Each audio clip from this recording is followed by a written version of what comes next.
Welcome, friends, to the Soul Talk podcast, a show where we explore and uncover the path to the heart, amplifying your conscience.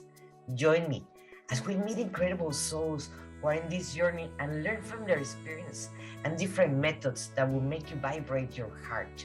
Let's get into it.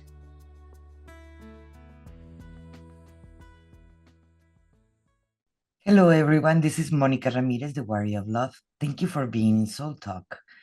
And today we have a relationship coach that her techniques are very, very particular. And some of them I am aware of them, or I have taken some classes that we're going to be talking about the Enneagram. We're going to be talking about emotional intelligence and many more things. So thank you, Todd, for accepting the invitation to Soul Talk. We appreciate Thank you. Thank you so much for having me. It's a pleasure to be here. Todd, tell us a little bit about who you are first. Let's start from there. Sure. I have a bit of a unique journey. Before I became a relationship coach, I was an ordained Lutheran minister for 20 years. But before that, I wasn't a religious person at all. And I had a religious experience that took me to seminary where I studied to become a priest. I met my wife there. We took a year off of school and lived in our car for a year just to experience the world a little bit more. And when I told my parents that I wanted to be a priest, when I received my evaluation from my supervisor after a year-long internship, both of them, all of them said, "You can't be a priest. You're terrible with people. You're terrible at relationships. There's no way that you're going to survive in this." But I pressed on, and needless to say, the first decade of being a minister was really difficult, and I didn't have the skills. I didn't even know I didn't have the skills. But slowly, the rock tumbler of life taught me how to interact with people, how to interact with my wife. And then I received a sabbatical about 15 years into my ministry. And my bishop at the time said, "Well, what will you be doing to better yourself spiritually on the sabbatical?" And I was like, "I don't know, sleeping in on Sunday morning." He said, "Listen, I want you to study the Enneagram." So he set me up with an Enneagram coach and some books, and I dived into it to the point of really understanding the system, because finally all the stuff I had learned about how to interact with people, how to help people interact with one another, had a system. It had words and names and symbols and a way to explain it. So I began to use that with my parishioners. I began to coach couples in my congregation. My marriage changed dramatically for the better. And eventually I realized I had done everything I could do in the church and that I really needed to pursue this work with the Enneagram. So I've been a professional relationship coach using the Enneagram for about 8 years now. And that's what's brought me here to you. So that's my story in a nutshell. Wow. It is, I have met people that when they have the vocation to help people, they really go to different ways. I have met people that they were priests in the Catholic Church, and it went very similar, the service to others. And the story that I'm hearing is like, it just remind me of one of my friends. It is beautiful that the service to others, and more learning how to we can help others in a better way.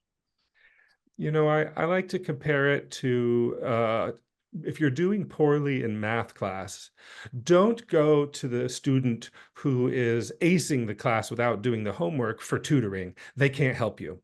Go to the student who failed last year and this year is finally passing, because they're going to be the ones who can really teach you how to do the problems and what the concepts mean. And for me, with other human beings in relationships, that's where I was. I failed for a long time. And, I persisted in my calling to serve and honed my skills. And now I bring all that I have learned to others so that they don't have to go through quite as much difficulty as I did. But that's really where the Enneagram comes in and gives me shorthand to teach people how to do that. Can you explain to our viewers, because not many people know about the Enneagram? Absolutely. Yeah, it's a well-kept secret, but it shouldn't be. The Enneagram is, well, at its basic, it is a symbol. The symbol is about 2,500 years old. It has been passed through various spiritual traditions, Christian mysticism, Jewish Kabbalah mysticism, Sufism of the Islam community. But really, the symbol is a visualization of what change looks like in the world, how change happens, and how we can be a part of it, participate in it, or fight against it, swim against the current.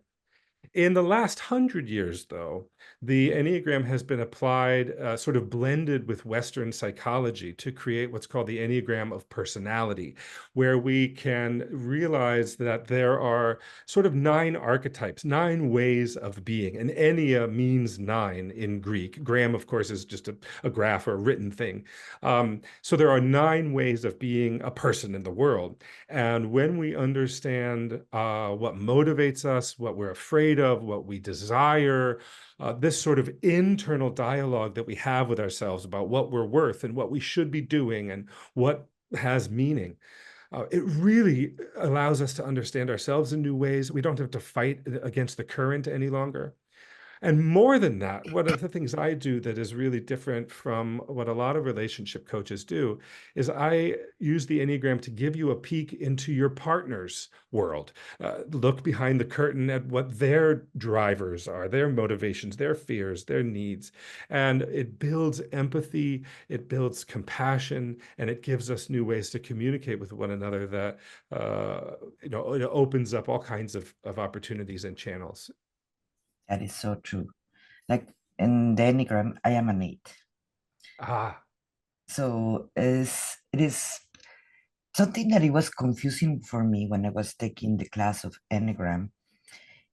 It was that, okay, it is very similar to the zodiac signs in a way. All the Scorpios are gonna act certain way, the Gemini are gonna Mhm, act in certain way, the Cancer is so and so. mhm, And that was the part that was confusing because I've been working with my dark side of the Scorpio for a long, long time. And then I encountered the Enneagram and I was like, okay, how do I this apply to the changes that I'm doing already with my own self? And that was the part that it was not clicking on me. But I would like to know more about that because I bet many of our viewers that they have heard or they haven't heard, mhm. so like that they can understand better the grasp of the Enneagram, how they can apply it for themselves. So like that, later on we're going to talk Yeah, about the class that he's having. that's a great question. One of the things I find really unique about the Enneagram is that all personality traits, all characteristics that make us who we are truly value neutral. They can be used for good, if you will, or used for evil. But the Mm. very same things that make you you, the things you love about you, are also the things that when we use them in the wrong ways or when we overemphasize them become the detriments or the shadow side. My sister-in-law pulled my wife aside a week before our wedding and said, make a list of all the things you love about your husband because in 10 years that's going to be the list of things you hate about him. And we laughed and we thought this was so funny. But in truth, what she was getting at is who we are, it cuts both ways. Yeah. And when we understand what drives us, we can actually sort of steer the way that our horses pull us in the directions that we want to go. And those things that make us us can be used for good. And we can recognize when we start to dip into the shadow side. So it's less about judgment. It's less about here are the good things and here are the bad things than it is about really understanding because, so for example, as an 8, let's take you as an example. 8s ultimately want to be seen as being strong, and they don't want to be seen as being weak. Now, Martin Luther King Jr. was an 8, and he used his strength to lift up a people and change a nation. But at the same time, several people I know, my best friend of 25 years is an 8, his unwillingness to be vulnerable makes it difficult to connect with him because human beings connect in our shared vulnerabilities as much or more than we do in our shared strengths. And when we see someone else who struggles the way we do, our hearts go out to them. And so 8s don't show us their struggle. And so at times it can be difficult to connect with them. So it's the very same trait, the desire to be strong, And it sort of cuts both ways. And when you gain an awareness of your traits and how they work in both ways, then you can begin to sort of be intentional about how you exist into the world. That took me to the thought of yesterday. In fact, my daughter was asking me how you can be so vulnerable on social media. And it's like working in my eight precisely in being vulnerable. And I told her, well, I came to understand that everything that I had passed through, I can help better the other people. So I have to be vulnerable to calling that people. And someone judge me or not, well, for whatever I live, I don't care about them. I care about the people I can help. You That's know, why. you lift up an interesting part of the Enneagram, which is how it can tell us what growth looks like for each type. It's not a static system that just says, this is who you are and there's nothing you can do about it. Quite the opposite. If you look at the symbol of the Enneagram, you'll see that 8 is connected to 2, and 2 is the most compassionate and helpful and giving and loving of the 9 types. And what 8s need to learn, and it sounds like you have, and congratulations, good for you for doing the hard work, is that by embracing your vulnerability, you actually can do the thing you set out to do. And so we talk about 8s ever expanding circles of using their strength. And unhealthy 8s only use their strength for themselves. But the healthier they become, the more toward 2 that they move, and the more compassionate they become, the circles expand.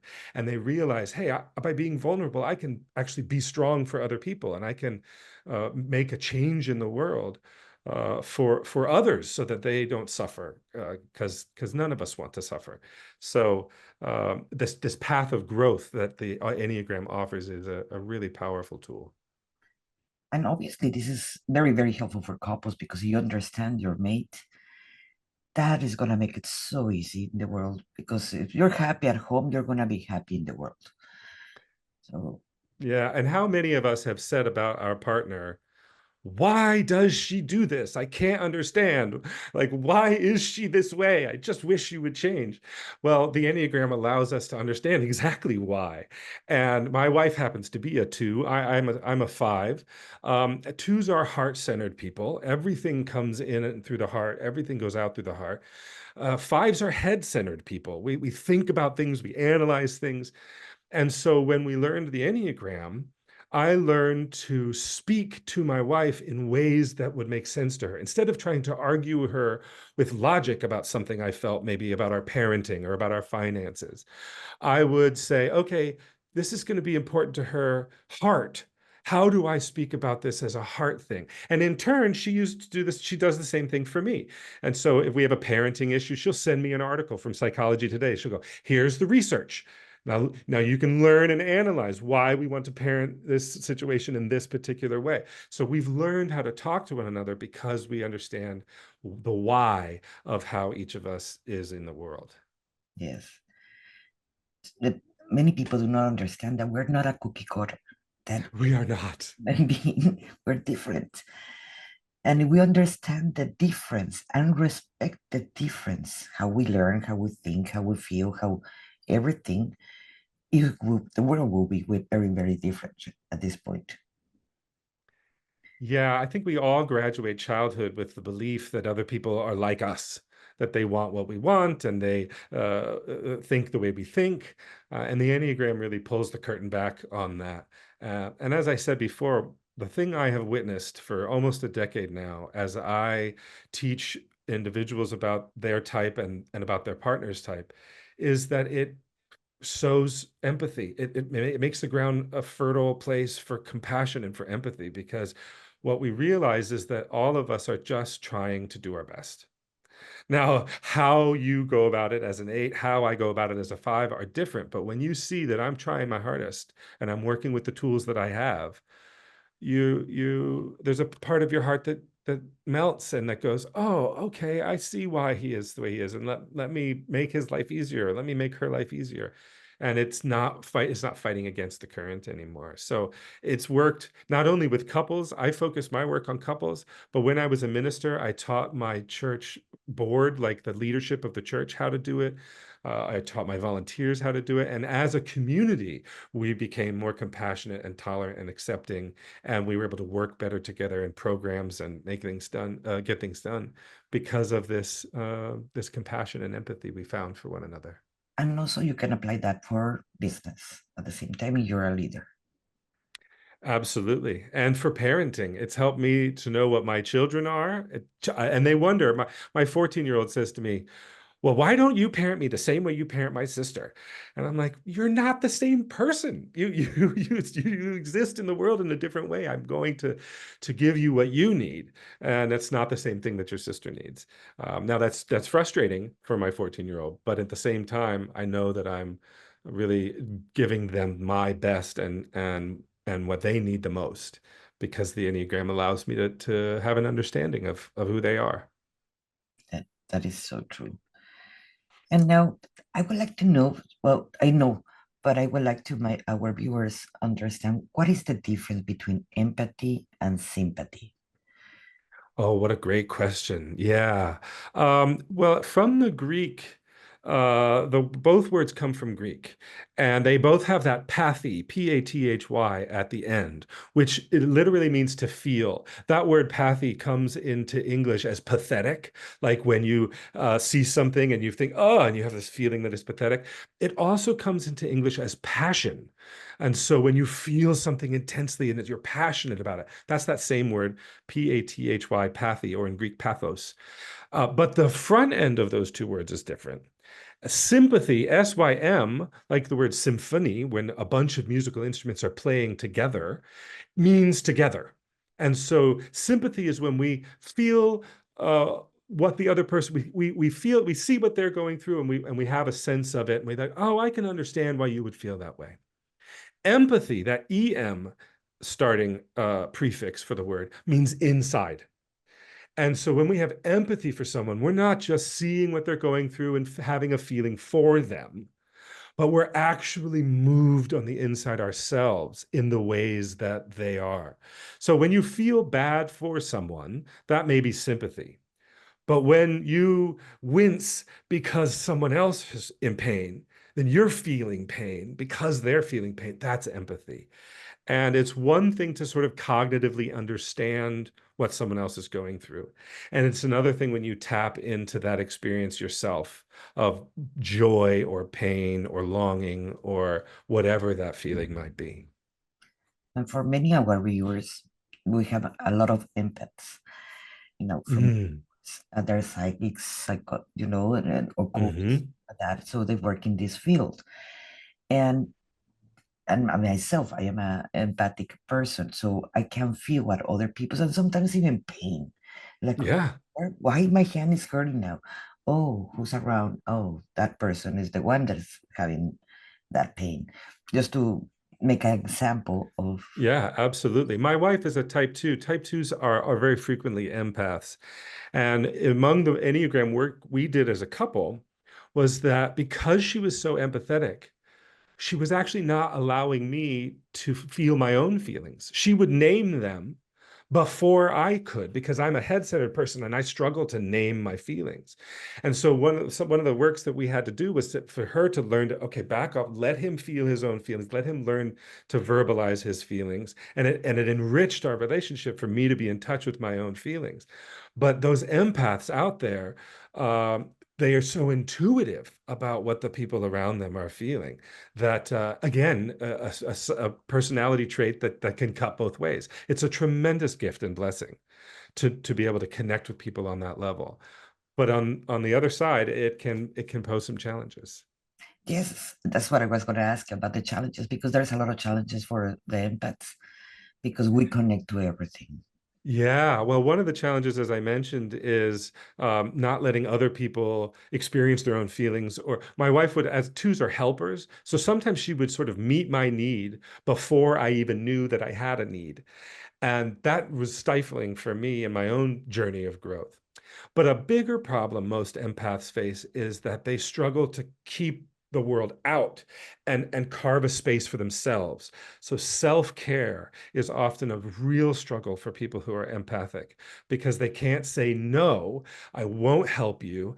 My battery is empty and I need to meditate, or I need to nap, or I need to care for my body. And so a lot of empaths will have physical ailments. A lot of empaths will struggle with those things that they need for their own well-being. They end up running on empty a lot. That is true. And understand what it is yours and what is not. Like you have enough Yeah. at the hand, check yourself first. It is yours, attend it. And if someone else, okay, send it to them. Watching the news is not very helpful for them. That's No, no. In fact, my wife won't even watch movies that are intense, or read fiction. Like she feels it so strongly that she has to protect herself from being awash in negative feelings or experiences. Yeah. yes, Protecting the self is a challenge for empaths, no doubt. yes. And that's something that I've been teaching my daughter. Is like, okay, ask yourself if this pain is yours, or this emotion is yours, or you just pick it up in the high school from someone else. And it's so hard when it isn't yours to allow someone else to suffer and not rush to their aid is very, very difficult. But we do all have our own path to walk. And there is a difference between being helpful and sacrificing yourself for the other. And that's a very hard line to learn to walk for our empaths out there. And something that I learned, when you try to remove the lessons of the other person because you don't want to they suffer from that, they don't learn. But Oh, repeat the lesson again boy. because You've hit the nail on the head. It's so, I wish there was a way other than pain that human beings learned lessons. I sure do. I want to download everything I've learned into my children's minds, but no, we really have to let people make mistakes and discover that they don't want to keep doing things the way they're doing because of the suffering it's causing them. And only they can make that choice for themselves. We can't make that choice for them. this is fascinating about you have right now we have talked about the Enneagram, but then we have the other modality that is emotional intelligence. Mhm. That is very right now. I'm so glad that at least in United States they're starting to teach that in high school. So it's like, oh my God, thank God. Finally, yeah. Yes. Let's go a little bit deeper in what it is Sure. that modality. I like to say that the Enneagram is the car that we're going to ride down the road in, but that the road we're going to ride down is improving our emotional intelligence. So the Enneagram gives us the tools to do it in a meaningful and efficient and sustainable way. But there are really four components to emotional intelligence. There is self-awareness, and the Enneagram helps us to know ourselves. What are my strengths, my weaknesses, my triggers, what brings me joy? Then there is self-management. Once I know the things that trigger me, I have to learn tools and techniques so that I can not react to triggers, or I can manage my negative emotions. The third main aspect of emotional intelligence is other awareness. And we've been talking about empathy and compassion and sympathy. And when we begin to realize, hey, other people are different and my wife has different triggers than I do, that can change the way that we perceive them, the way that we treat them, speak to them. And then ultimately, the fourth, and I think probably the most visible of the four components of emotional intelligence, is relationship management. And really, we can't manage others, right? Self-awareness, self-management, other awareness. The fourth one should be other management, but we can't manage other people, but we can manage our interactions with them. And so as we journey down the road of emotional intelligence, we know ourselves better, we know other people better, we know how to handle ourselves better, and ultimately we know how to interact with other people better. And that can go a long way in the business place, as parents, as couples. Heck, I use it in line at the grocery store. I want to have a positive interaction with the checkout person, or whatever. Every aspect of our lives can be improved when we realize that people are how the world works. And so the better we get with people, the better our lives become. So In a way, having empathy and using emotional intelligence is understanding this part, what is yours and how is the other person, how the other person is feeling. And Hmm. we see the cashier in the grocery store having a terrible day. We're not gonna go and say why this is not on sale or something like that, because it's just gonna make her day a little bit worse. Because at the Hmm. end, she is not the one that is putting the prices. And I think about an example I always like to use is being cut off on the freeway. You know, you're driving down the freeway and somebody comes up zoom, way faster and they pull over in front of your lane. And so many of us have an instinct to get angry, maybe curse at that person or catch up to them and make a rude gesture. But what emotional intelligence allows us to do is go, okay, hold on a minute. I'm triggered because I got cut off. Have I ever rushed down the freeway? Have I ever cut anybody off? Why might I have been in a rush? Maybe this person is racing to the hospital for a loved one, or maybe they have some need. And can I be compassionate to that? And can I just let the fact that they cut me off, I'm just going to let it go. And they're going to go on about their day, and I'm not going to let it ruin my day. And I'm certainly not going to chase them down and let them know how they've treated me and how it's affected me, because that's not going to do anything for anybody. So this idea of being aware of myself, being aware of them, having a sense to manage myself, and then ultimately the sense to manage how I interact with them. Yeah, if everybody knew that, we will have less road rage. Imagine how beautiful the world would be if we all had a little more space for this kind of compassion and empathy, because we do have different experiences. And I think about the political divides that we see in the news, or I think about the fights parents and teachers are having about schooling. And there's this sense of my way is the right way. And there's lots of right ways. The Enneagram would say there's 9 right ways to be in the world. One of them isn't better than the other. Being an 8 isn't better than being a 5, isn't better than being a 2 or a 7 or a 1. And that compassion, that capacity to understand the different ways of being in the world, it opens so many doors. It gives people just a moment's pause before speaking or reacting, and that makes a world of difference. Hi everyone, this is Monica Ramirez, the Warrior of Love. And I wanted to ask you, do you sabotage yourself for the things that you really want? Or maybe you're having reactions from different triggers that are coming into your present? And not only that, you might be doing this with your own clients that are looking for your help and support. And even if you really want to help them, you're getting triggered by them because you have not done those releases of limiting beliefs or your own unhealed trauma that you have not done yet. So if you're projecting yourself with the people that you love or the people that you want to help, I created membership just especially to do shadow work. Shadow work, it is to release the shame and the blame and the guilt and the fears, and to learning to control your own ego to make it your friend, and learning how not to react so you can have enough time to think before you react, so you're carrying less shame and guilt and so forth. We're going to be talking about programs. So I created Warrior of Love membership, that it is going to be a tribe where everybody's going to be working on this, and I make it very very affordable for everybody, so like that you can join us and you don't have those excuses. I know, I've been there. Believe me, I was very reactive. I'm a Scorpio. So, and I was grown in a narcissist family.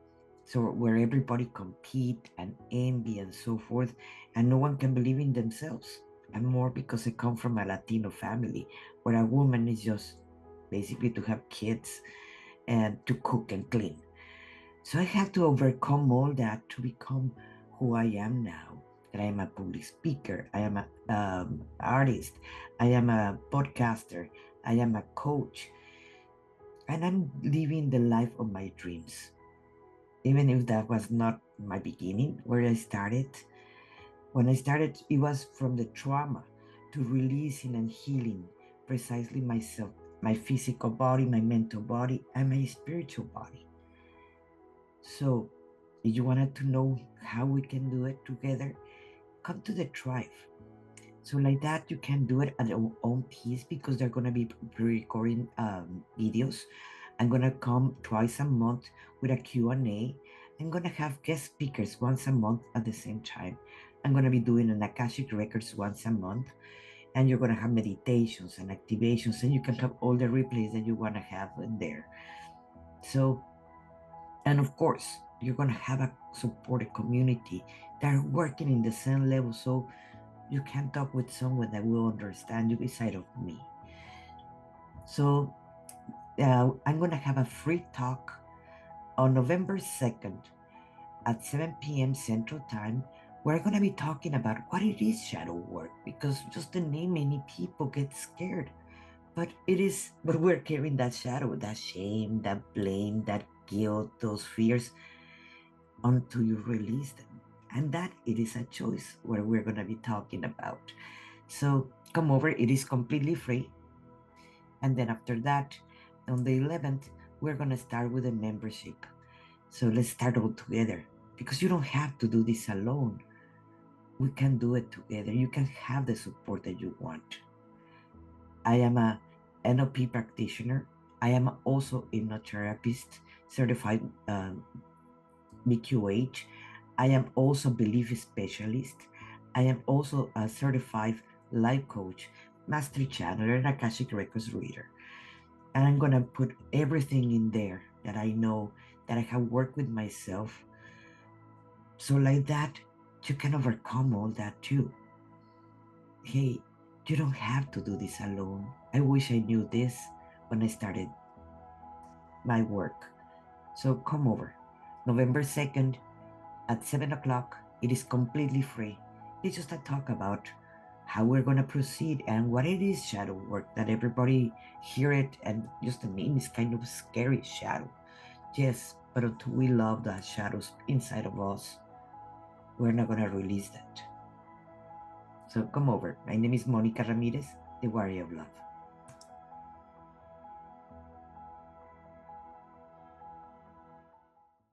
Could you give us some techniques to maintaining focus and that discipline for the personal development and professional, and with your mates? Sure. Probably nothing I'm going to say here is going to be wildly new to anybody, but some of the techniques that I teach, and that I really insist that my clients work with when we're doing our couples coaching, breathing techniques, because the breath is always in the present moment. The heart has a tendency to reflect on what was said, what was done, who said what, how I felt about them, how they feel about me, and we can get very roiled up in the heart center. The head center tends to be very forward thinking. What's going to happen? What's going to go wrong? How do I get ready? How do I prepare? Anticipating threats. But the body center is always and only in the present moment. You never have to go to the bathroom yesterday. You're not hungry tomorrow. And the breath connects us to our bodies. A lot of us roll around the world thinking that our bodies are vehicles, and who we are is sort of maybe inside of our heads, and our bodies are just carrying us about, but we are our bodies. And so breath techniques can really help us stay in the present moment, not get caught up in strong emotional responses. I'm also a huge fan of meditation. I do it myself every day. One of the side effects, if you will, of meditation is the chance to realize when you are caught in your own story. We're all telling ourselves a story all the time about whether we are wrong or right or worthy or unworthy or good people or bad people. But it really ultimately is a story. And meditation teaches us how to just be in the present moment, recognize when we're caught chasing a thought and down an avenue, and to let go of it. And so breathing work, meditation work are probably two of the most foundational keys for individual self-awareness and self-management. For other awareness and relationship management, those other two key components of emotional intelligence, I can't emphasize enough spending time with your partner. And ultimately, I want people to do boring, mundane things. I don't want you to have big, important conversations. I don't need you to take world traveling vacations. Watch a show together, have a meal together, go on a walk together. Because the more time that we spend with one another, the more it minimizes the intensity of those. We all have intense moments of burst, conflict, friction, difficult conversations. That's part of being in relationships. We can't avoid them. But if we only see each other an hour a week, we're going to take care of business in that hour. We have to, as a partnership, deal with the things that need to be dealt with. If we spend 4 hours a week with each other, then we take the 1 hour to do business. All of a sudden, it doesn't feel like such a big deal because we have this other time that we're bowling or washing the car or doing something that seems boring and insignificant. But truth be told, sharing time with your partner, even in boring and insignificant ways, is really significant and in key to establishing that connection that we all long for in our partnerships. It happens so more often that to the couples that we don't even realize. We get busy, there's okay, the kids, work, this and that, and then we just have dinner together, and it's like, okay, now let's go to sleep because they start all over again tomorrow. Yeah. And days pass, the same, repeating the same pattern. And that's when you realize it happened to me yesterday. In fact, we went shopping, and it's like, oh, we have not spent time together. I just been busy with the kids, work, this, that, and you too. So we forgot that spending that time together, it was 1 hour. But actually, we can talk to each other how we feel alone, not the kids, no job, no Mm-hmm. work, Mm-hmm. and not many Mm-hmm. people do that. Another thing that happens when people fall into the pattern that you've described, and my gosh, I have over the 25 years I've been married fallen into that pattern so many times. Every couple I've ever worked with has fallen into that pattern. It's so common. One of the dangers of that pattern is we begin to operate on shorthand. We begin to make assumptions. We know our partner so well. I know how he'll react to this. I know how she's going to respond to that. I know what she'll say about this. Our partners almost become vending machines. I'm going to put in $1. I'm going to push C1, and I'm going to get a bag of Cheetos out of it. And our partners aren't vending machines. They're human beings like we are. And spending time together, learning how to communicate, again, for the first time, we spend in early in our relationships, we do so much talking and sharing and connecting, and then 10 years go by, and what's new to tell? I've experienced the last 10 years with you. But that shorthand, the shortcuts are really dangerous for relationships because they reduce your partner to something other than a person, and they take the opportunity for there to be creative problem solving or even just intimacy. Those opportunities are taken away because of the assumptions that we make, and that's really dangerous for couples. That's what happens when you fall in love, and 10 years later, Yeah. what you said, it is, Yeah. and that's why it's the difference. Like, but you're not like you used to be, or when we fall in love, or things like that. And I hear that also with my clients. It's like he don't Yeah. used to be like that. Yes, 10 years ago, they were putting attention what the other needs and wants, and now it's just a routine. Well, and the other truth is that human beings grow. Yeah, We grow from the time we're born until the time we die. We never stop growing and changing. We are not static, fixed creatures. We learn, we evolve, new experiences, new desires.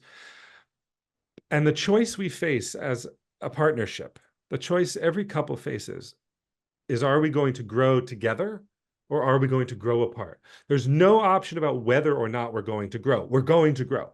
yeah. But are we going to grow together or are we going to grow apart? And spending that time together, having an appreciation for why your partner is the way they are, learning how to communicate with them gives you the tools to grow together. And that's when a partnership can really make life so much more rich and fun and challenging for sure. But the return on the investment is very high. Something that it worried me about it is a little bit for the ones that are not doing the inner work or they don't want to improve. That they putting everybody in a little square. Yeah, So let's say I have heard this many times. It's like, but this is how I am.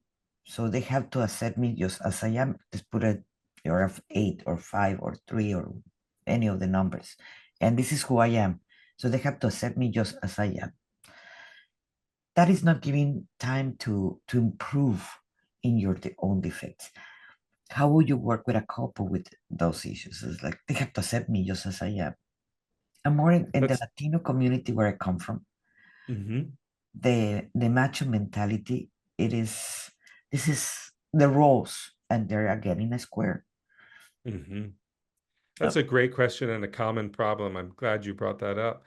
I find that it was actually a big fear of mine when I first studied the Enneagram was, oh no, I don't want to tell anybody what my type is, because then they're going to put me in a box and they're going to say, this is who he is and this is the only things he's capable of. I find that when I'm working with couples, I use what I call a destination postcard. That is, I paint a picture of what's possible. Because by the time my clients reach me, they've all lived enough life to have seen themselves at their best and seen themselves at their worst. And when I can paint a picture of what's possible when you're at your best, and they resonate with that deeply, I am a kind person. I am a compassionate person. I am a good team player. I am a creative, whatever it might be, then we can work back from that. And then I could say, all right, well, the Enneagram teaches us. So, for example, I'm a 5. I think of myself as having a servant's heart. I wouldn't have done the work I did with my life if I didn't. But at the same time, I was very bad at it. So the Enneagram says, if you're a type 5, then you're going to want to lean into learning about feelings and getting out of your head and stop thinking things through before acting on them, because the knowledge that we gain through experience is very different than the knowledge you gain in a book or thinking. So I paint this picture for my clients of what's possible. They're a 7. Here's what beautiful, healthy 7s look like. They're a 4. Here's what beautiful, healthy 4s look like and what they contribute in a partnership. And that creates a yearning, because it's not you have to be something other than you are. It's there's a best of you, and we can have more of that best of you. And there's very specific and concrete steps you can take to get there. So when you can show people what's possible and they connect with it because they've lived it, and then you offer them a concrete path there, they don't insist on the boxes quite so much. The hard lines start to melt away, and they realize they are dynamic, and indeed their partner is too. yes, and they can see the possibilities of getting out of the box Yes, yes, because because we are. Go yes, ahead. we're all programmed to the roles. The men should be doing this, or the female should Hmm. do this, and the kids should be doing this, and they put jobs to everybody, but without considering that times have changed. Things are not the same that it was for our grandparents or even our parents. Yes, or even when we were young. Yes, I like to tell people that systems, when we all live in systems, whether it's a family system or a cultural system or a workplace system, we all live inside systems. And when one part of the system changes, the first thing the rest of the system tries to do is put that thing back in its place. Don't be different than we expect you to be. You have a role to play. Play your role. I find when I share this experience with people, I say, expect sabotage, expect resistance, expect there to be friction as you change. In fact, if you are getting some of this resistance and friction, it's a sign that you're growing and changing. And it reframes the pushback we all experience as we try to break out of the box. And all of a sudden, the pushback I'm getting isn't a cause to feel defeated, and now I'm just going to go back to playing the role in the system I've always played. It's a cause to celebrate. It's like, oh, I must be doing something right because the system is pushing back against me. Another truth about systems is if they adapt, systems are adaptive. So if you do the change and you grow and you become more of the person you know you can be, that you want to be, by necessity, the system will adapt and respond to you. So I actually have a fair number of clients that I work with where only one of the two in a couple works with me. Sometimes it's the husband, sometimes it's the wife. But the promise is that if you become more compassionate, if you become a better listener, a better communicator, if you have better people skills, well, there's no way that your partner can continue to be who they are because you have changed. And so the system changes along with you. Now, it's difficult to do, but it is an inevitability that systems do adapt to the changes that they are presented with. So we can be agents of change for the system too. What is the percentage of the couples actually? Because right now the rate of divorce have increased more than we were later, way more. Yeah.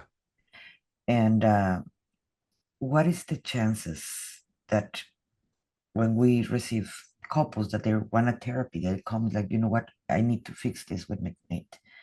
One is the one that wanted to change, and usually the other one is like, this is my way, and I stay my way. Right. That does What are the happen. chances that they're gonna make it after a therapy session or a coaching session or Mhm. whatever help they get? That's a great question. I wish I had a hard number to put on that. I wish I could give you an exact percentage. But really I can only speak anecdotally from the couples that I've worked with. And I wish I could say that every single one of them has a happy ending. They don't always.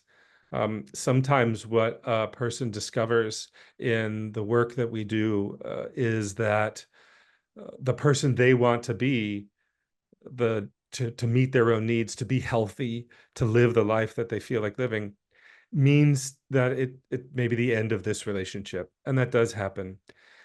But I can say with confidence that more often than not, we find that we are able to find some ground for growth. I talk about myself as a relationship coach. I talk about myself as an emotional intelligence coach.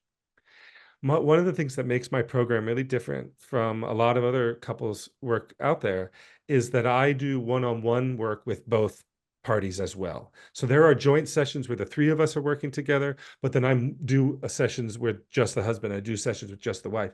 Because if I can bring both people into that destination postcard to see what's possible as they grow and heal and become centered and balanced, Yes. lo and behold, the relationship improves. If both people are committed to improving themselves, the relationship naturally improves as well. It's a rising tide lifts all boats.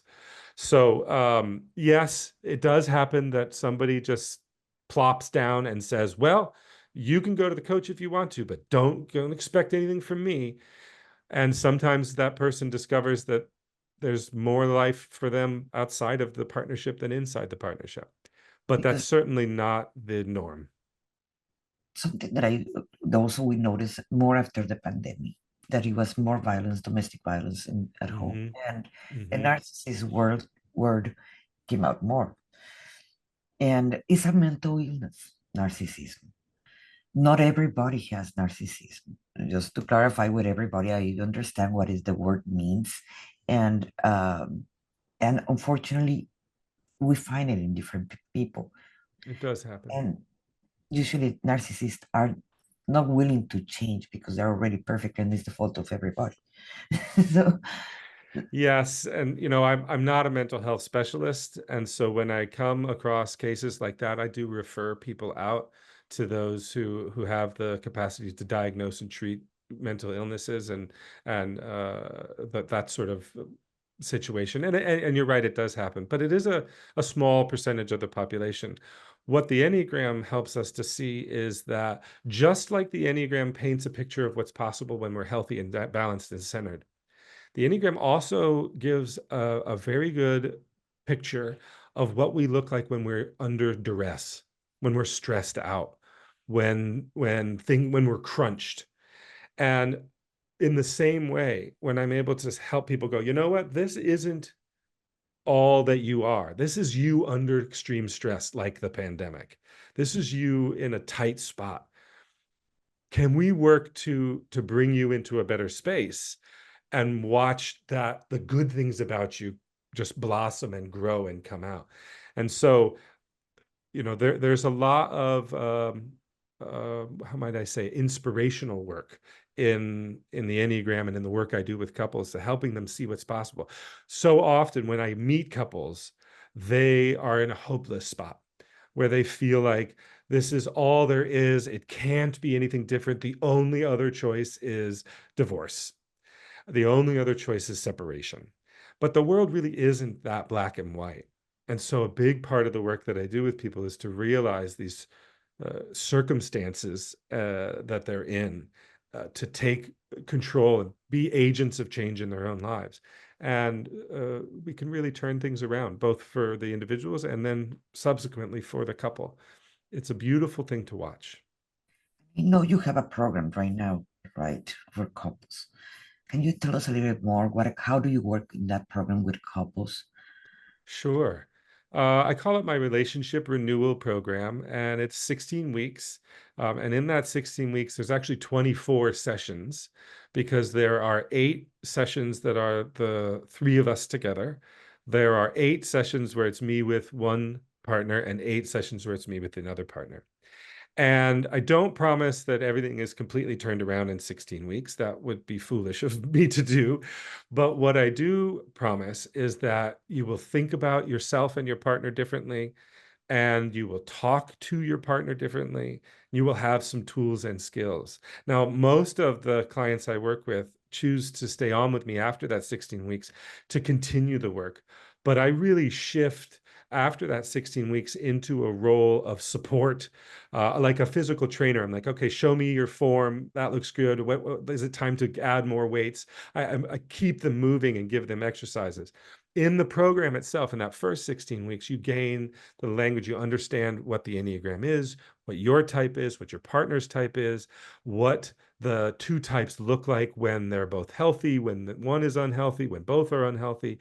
And then we can customize exercises and tools about communication, about handling conflict, even just about how to have daily interactions with one another. For example, my wife, I mentioned earlier, she's a 2, she's a heart person. She loves touch. And so when I really understood that that's a part of who she is, like I started just putting my hand on her shoulder, giving her a hug, giving her a kiss, which isn't necessarily intuitive for me. But when I understood that these are small little things I can do for her because of who she is in the world, it made a big, big difference in our relationship. So in the program itself, we learn about the Enneagram, we learn about ourselves and our partners, and then we gain skills and tools that are tailored to your unique relationship in order to begin seeing a difference. And people see a difference after just 2 weeks, 3 weeks. They already see a difference in their relationship. And at the end of the 4 months, most people are telling me, in fact, well, like, you can never say all, can you? I wish I could say all, but the vast majority of my clients tell me that they're in a very, very different place after 4 months of working with me than they were when they began. And then this is an ongoing program that you have, right? Yes, this is an ongoing program. And because it is tailored to each unique pairing of people, I'm a 5, my wife is a 2. I currently have a couple, there's a 9 and a 1. I have another couple that's a 7 and a 4. I can't just start it and bring everybody in and teach everybody the same thing. I really have to work with each couple individually. So it's an ongoing thing. When I encounter the couple, we begin the process, and sort of all of my clients are at different stages in the program in an ongoing way. That's very, very personalized. Just in generalize, uh, because right now you mentioned something that it brought my attention, like the 7. The 7 is the partier, Yeah. you know. And can you tell us a little bit, just at least like that, from each number, so everybody starts thinking about. Yeah, that's a great idea. I'll do it as fast as I can because it's I do teach a course on it where each number gets an hour of its own. But in a nutshell, We often will talk about the 9 types in terms of what drives them or their energy. So we'll start at 1 and we'll work our way around to 9. Ones are driven to be exemplary. Their energy is striving. They always want to be doing their best. They want to be the best, and they want everyone else to be their best. Now, I love to have ones in quality control. You want them to be making sure that every box is ticked. Ones are list makers and they see that things get done. On the other hand, it's very difficult to be in relationship with ones at times because they expect as much from you. They're very demanding and very exacting.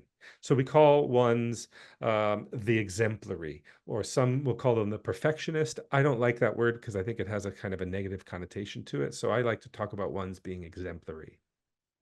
Twos, as I've mentioned already, are the helping type. They're heart-centered. They feel what other people are feeling, and their basic drive is to be helpful to the people in their lives. The downside, as we talked about, they're not great at self-care, and they also really struggle to maintain their own sense of who they are in the world. Threes, 2, 3, and 4 are all heart-centered. We call that the heart-centered triad. Threes are also heart-centered, but their drive is not appreciation, which is what twos love. They know that they're loved when they're appreciated. Threes know that they're loved when they're admired. So threes are success-driven. Sometimes they'll have a lot of letters after their name or a lot of zeros in their bank account. It doesn't necessarily have to be so outward as that, but they are always kind of chameleon-like. They are going to be the best, the most successful in whatever group they're in. So you might think about a politician who will say what needs to be said to Group A in order for Group A to think that this is their man, and they'll say what needs to be said to Group B in order for them to think that Group B is their man. And the problem is that threes don't really know who they are. They lose their own sense of identity, and they sort of suffer from the sin of vanity or deceit. They don't have a sort of true core. Now they do have it, but that's the work that they have to do, is to get in touch with that. 4 is also in the heart center. Fours are sort of known to be unique. They really want to stand out. They want to be loved, as all the heart center types do, but they think the only way that people will love me is if I'm not like other people. Because if you and I are exactly the same, then how do I know if the love I'm receiving is for me? Uh, I have to be unique and special. This often leads fours to be very, very creative, which is a beautiful gift that they bring. They're poets and artists, but also they can be kind of melancholic. They can be a little bit of Eeyore from Winnie the Pooh, if you remember Eeyore, the donkey. Oh, it's da-da-doo-da-doo. So fours can be very dynamic in their emotions, which can be challenging to deal with, but they're beautiful, wonderful, vibrant people as well. I am a 5. A 5, 6, and 7 brings us into the head center. All three of those types really operate first and foremost in the world through thinking rather than through feeling. Fives tend to be knowledge seekers. The downside to that is that we live in our own little world, a world of books, a world of facts, a world of information. Fives are often very, as I was as a young man, socially awkward. They don't know how to be with people, and they would rather just study theory.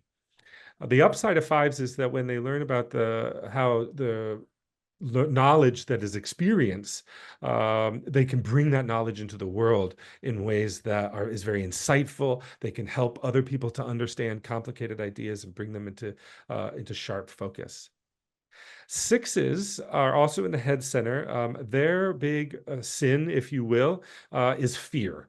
Every type suffers from some sort of Achilles heel, and for the 6, it's fear. And so we think about sixes as being our worst case scenario people. They're always thinking about how it might turn out, and they're always planning for it. I like to joke, I don't want to carry the suitcase of a 6, because there's going to be shorts and pants and a rain jacket and an umbrella. There's going to be a first aid kit. There's going to be everything that might be needed is going to be in the suitcase, and it's overpacked. It's too heavy. Sixes waste a lot of time and energy preparing for things that never end up happening. But they're very, very good with other people. They're great team players, and they're really great at thinking things through and being prepared. In many ways, sixes have the best imagination of all 9 types. If you feed that imagination fear, it comes up with worst case scenarios. But when sixes turn that around, when they learn to hope instead of fear, then that imagination yields possibilities. And it's amazing to see what sixes are able to come up with. Sevens, as you mentioned, are sort of the joie de vivre. They have a love of life. Sometimes they're called the explorer or the enthusiast or the Epicurean, because they just want to try what's new and exciting. And certainly they are the life of the party. I used to think that I wanted to be a seven. Oh, if I could just be a seven, they have it so easy and wonderful. But they don't, because one of the struggles that sevens face is seeing things through. Uh, you probably have lived long enough to know that some of the most rewarding and meaningful things in life come on the other side of suffering, on the other side of challenge, on the other side of difficulty. But sevens often don't ever learn that lesson, because as soon as something becomes unpalatable, as soon as it becomes not fun anymore, they're on to the new, next interesting, shiny, fun thing. So sevens need to learn to connect with the deep part of themselves in life. I think about the yin yang symbol, and sevens love the white side and they hate the dark side, but there is a wholeness to life, and that's the direction of growth for seven. Eight, you are probably very familiar with, since you are one, but we talked a little bit earlier. Eights are really driven by the need to be strong. The downside of eight is that they can steamroll people and relationships, and they can be brusque and rude and mean and not care, and they want to get things done. The upside is, as they become more compassionate, that path of growth we talked about earlier, that those circles expand and they begin to change the world. Eights are going to change the world. They are people who change the world. But the question is, are they changing it for themselves, or are they changing it for all of us for the better? And healthy centered eights are able to use their strength for the common good. Eight is the first of the three body types. Actually, one is the other body type. So 8, 9, and 1 is our body types. And that means that they function in the world out of a sense of order and how things are supposed to be. Ones have a sense of how things are supposed to be. They should do things in a certain way. Eights, it's often about justice. Nines are sort of the odd man out in the body center type, because they are the peacemakers. They recognize that all of the universe is one thing. You and I may live in different places. We may have different genders. We may experience the world in different times and places. But there is only one existence. And healthy nines are able to unite people. They bring them together. They see the commonalities we share, and they help us find middle paths. They are the mediators and the what's the word I'm thinking of? It escapes me in this moment, but the downside for nine is that they're often paralyzed. When you can see all sides of a matter, it's difficult to pick a path forward. And so nines tend to procrastinate. They tend toward inaction. They sort of let things go too long before they do something about it. But healthy, balanced, centered nines learn how to activate that body center of which they are a part, and act in the right times and in the right places, which we call diligence. So 1 is striving, 2 is helping, 3 is succeeding, 4 is being special or unique, 5 is knowing, 6 is preparing, 7 is experiencing or discovering, 8 is changing or challenging, and 9 is uniting. And that's the sort of quick of the 9. And I know I give a long speech. I just want to say one last thing, and that is there is an Enneagram scholar who is a doctor of neuroscience, a medical doctor, who has actually begun to see the areas of the brain and map the Enneagram on the brain, that the different parts of the brain activate these different energies in us. I lift that up only to say none of us is our type. That's our default. That's the way we instinctively do things. But we all have human brains. I am a 5, but I can be a uniter. I can be a challenger. I can be unique. I can be a succeeder. You're an 8. You can be compassionate. You can be prepared. You can be fun at a party. We can all be all of these things when we learn how to activate these different parts of our brains. And just to clarify with everybody, you want to know your type, because it is a process. He will have to do it for you. So basically, just contact him. The information for Todd is going to be down below this video. So like that, you can contact him and ask him what number I am, or not only that, how you can work with yourself. And that's the name. Absolutely. That's what is going to create the change. How you can create Absolutely. change. or your partner, or in your job, or because Yeah, in everything relationship and that I do work with many, many individuals as well as couples, because the work is the same when you're doing this Enneagram growth work. yes. You can reach me at Connect Fully. That's connect with a K, KONNECT FULLY.com, connectfully.com. That's my company. Yes, and the description and his contact information is going to be down below. So don't forget to contact him. You can change. You don't have to look for the first solution to get a divorce. First, get some help. You can save it. Why not? Why not try that? Like, just remember how you try it.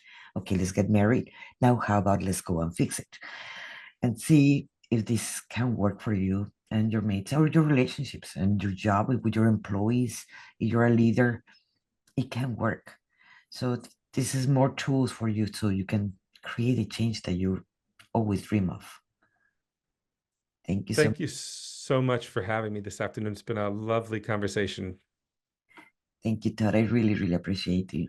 Appreciate you. Thank you. Thank you, everybody. This is Monica Ramirez, the Warrior of Love, and thank you for being in Soul Talk. Don't forget to click like and share.